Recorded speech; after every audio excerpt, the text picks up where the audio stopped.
여러분 안녕하십니까. 박상규의 직설 6월 7일 방송 시작하겠습니다. 이재명 정권이 국채를 20조 이상 찍어서 중병을 앓고 있는 서민들에게 진통제를 놔주겠다는 뜻을 분명히 했습니다. 성남시장부터 경기지사, 대통령 후보 때까지 정책 멘토를 하다가 인수위원장 역할을 하는 국정기획위원장에 임명된 이한주가 지난 4일 MBC 라디오에 나가서 한 말인데요. 이한주는 지역화폐는 민생경제를 살리는데 진통제 같은 효과가 있다. 진통제는 맞고 나면 고통은 없어지는데 그걸 끊고 나면 다시 고통이 와도 정도는 덜하다고 했습니다. 참 황당무계한 궤변이죠.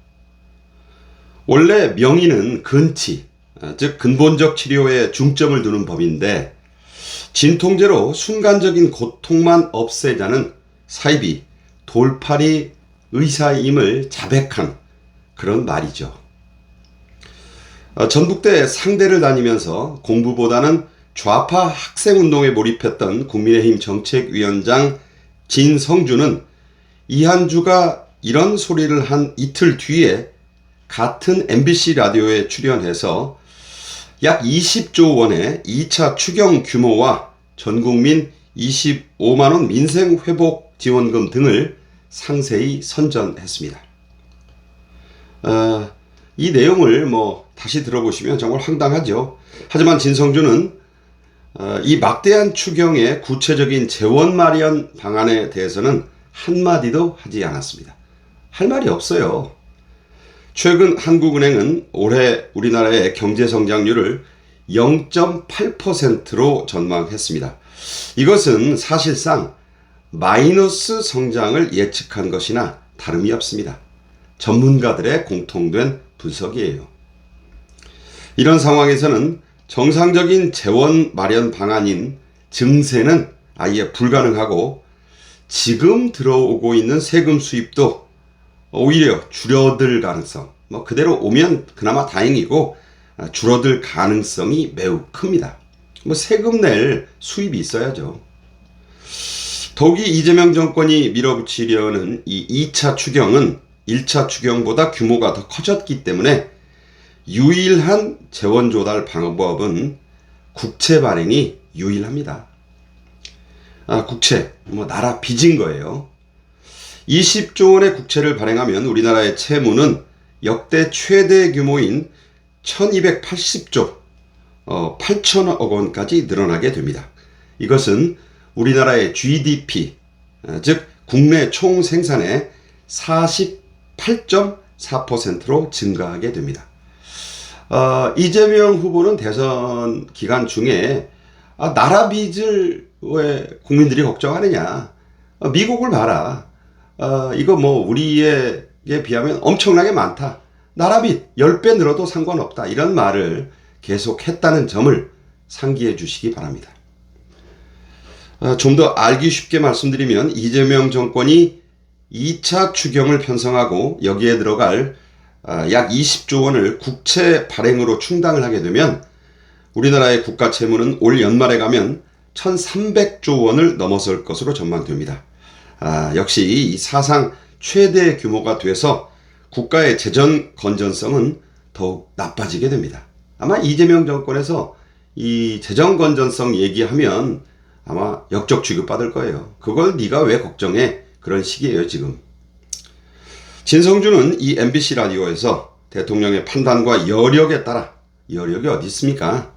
국채 발행은 21조 원에 달할 수 있으며 1조 원 정도는 늘릴 수 있다, 아무것도 아닌 것처럼 얘기해요. 그렇게 마련된 돈을 시중에 풀면 경제성장률이 1%가량 올라갈 것이라고 장담을 했습니다.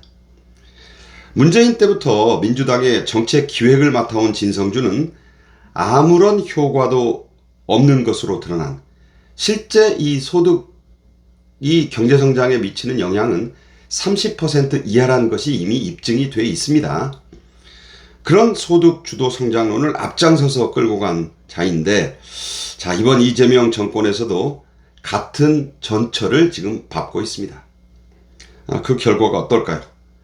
자, 이번 2차 추경에 담긴 내용들에도 문제가 아주 좀 많아요. 특히 이 비상계엄과 무한공항 참사 피해 소상공인 지원에 무려 2조 원을 쓰겠다고 하고 소상공인의 부채들도 탕감해 주겠다고 합니다. 자, 대선 때 몰표를 준 이 좌파 유권자들, 비상계엄이 왜 나와요 거기서?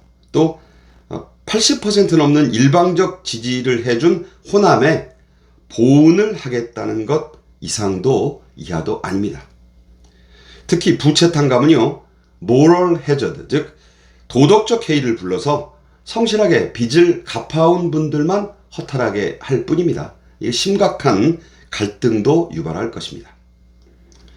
어제 임명된 대통령실의 경제 라인을 제가 쭉 보니까 저도 대학 때 이 경제 경영학을 했는데 이른바 케인지언, 즉 케인즈 경제학파로 분류되는 쉽게 말해 재정 확대론자 일색입니다.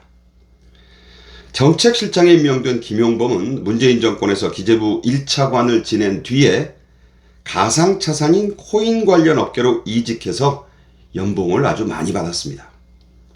문재인 때부터 재정 확대를 줄기차게 주장해온 대표적인 소주성 신봉자입니다. 코인하면 생각나는 전 민주당 의원 김남국이 대통령실의 디지털 소통비서관으로 임명돼 대통령실에 합류했는데요. 가상자산 투자에 정신이 팔려서 국회 상임위 석상은 물론이고 국회 화장실까지 들락거렸던 이력 때문에 디지털 소통비서관에 발탁된 게 아니냐는 웃지 못할 뼈있는 비판이 있습니다. 경제수석에 성장이란 단어까지 추가해서 신설된 이른바 경제성장수석에는 한양대 교수 하준경이 임명됐습니다. 2022년 대선 때부터 이재명표 성장론을 설계한 이재명표 포퓰리즘 공약의 작성자입니다. 이재명의 대학 후배인 중앙대 교수 류덕현은 재정기획보좌관에 기용이 됐는데요. 직급은 다소 낮지만 실세 중에 실세로 꼽힙니다. 류덕현은 재정의 적극적인 역할, 즉 나라 빚을 얼마든지 늘려서라도 돈을 풀어야 한다는 주장을 강력히 해왔습니다. 기재부의 예산 편성권을 떼내서 대통령실로 이관한다는 게 이재명의 대선 공약이죠. 그렇게 되면 그 키를 쥐고 대한민국의 예산을 쥐락 펴락하게 될 인물이 바로 이 류덕현이 될 것입니다. 1인당 25만원씩 지역 화폐 이 쿠폰으로 돈을 뿌린다고 하니 그거 받아서 소고기 사 먹겠다는 사람들이 제 주변에도 아주 많아졌습니다. 하지만 지난 코로나 때도 그랬듯 이렇게 풀린 돈은 실제 경제를 일으키지 못했습니다. 지옥으로 가는 길은 선의로 포장되어 있다는 명언, 제가 여러 번 말씀드리는데 이제부터 이 말 여러 번 나올 테니까 명심하셨으면 좋겠습니다. 지금까지 박상규의 직설이었습니다. 감사합니다.